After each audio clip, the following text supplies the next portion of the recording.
அங்கன்வாடியில் பணிபுரிந்து கிராம சுகாதார செவிலியர் தேர்வில் தேர்ச்சி பெற்றவர்களின் பட்டியலை வெளியிடக் கூறி சென்னை டிஎம்எஸ் மெட்ரோ முன்பாக போராட்டத்தில் ஈடுபட்டவர்களை போலீசார் கைது செய்து பேருந்தில் ஏற்றி சென்றனர்.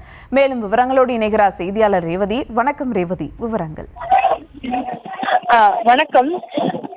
இன்றைய தினம் அங்கன்வாடி பணி செய்து கிராம சுகாதார செவிலியர் தேர்வுக்கு தேர்ச்சி பெற்றவர்கள் பட்டியல் வெளியாகவில்லை என்று கூறி கிட்டத்தட்ட 500க்கும் மேற்பட்ட செவிலியர்கள் இன்றைய தினம் தேனாம்பேட்டையில் இருக்கக்கூடிய சமுதாய நலக்கூடத்தில் கைது செய்யப்பட்டிருக்கிறார். குறிப்பாக அவர்கள் சென்னை டிஎம்எஸ் வளாகம் முன்பு இருக்கக்கூடிய மெட்ரோ அருகே போராட்டத்தில் ஈடுபட முயன்ற போது அவர்கள் முன்னதாக வந்த ஒரு 20-30 பேரை ஏற்கனவே காவல்துறையினர் கைது செய்து சமுதாய நலக்கூடத்தில் அடைத்து வைத்த நிலையில் தொடர்ந்து அந்த போராட்டத்திற்கு வந்திருந்தவர்களையும் கைது செய்து காவல்துறையினர் அழைத்து சென்றிருக்கிறார்கள். குறிப்பாக பணி நிரந்தரம் செய்ய கோரி இந்த கிராம சுகாதாரத்துறை அங்கன்வாடி பணியாளர்கள் சென்னை தேனாம்பேட்டையில் இருக்கக்கூடிய பொது சுகாதாரத்துறை இயக்குநர் அலுவலகம் முன்புதான் போராட்டத்தில் ஈடுபட வருவதாக தகவல் கிடைக்கப்பட்டது. அதனைத் தொடர்ந்து காவல்துறையினர் முன்னதாகவே அந்த பகுதியில் வந்து அங்கு போராட்டத்திற்காக வர இருந்திருக்கக்கூடிய செவிலியர்களை கைது செய்யும் பணியில் ஈடுபட்டிருந்தனர். குறிப்பாக அங்கன்வாடி பணியாளர்கள் தங்களது பணியை நிரந்தரம் செய்ய வேண்டும் என்று தெரிவித்து வந்தனர். குறிப்பாக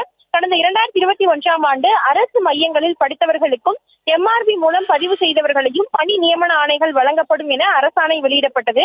தற்பொழுது தனியார் மையத்தில் படித்தவர்களுக்கு பணம் பெற்றுக்கொண்டு பொது சுகாதாரத்துறை பணி நியமன ஆணைகளை வழங்கி வருவதாக குற்றச்சாட்டை முன்வைத்து அங்கன்வாடி பணியாளர்கள் இந்த போராட்டத்தில் ஈடுபட்டிருக்கிறார்கள். இந்த நிலையில் இன்றைய தினம் அவர்கள் போராட்டத்திற்கு முன் வந்த போது அவர்களை காவல்துறையினர் கைது செய்து அழைத்து சென்றிருக்கிறார்கள். விவரங்களுக்கு நன்றி ரேவதி.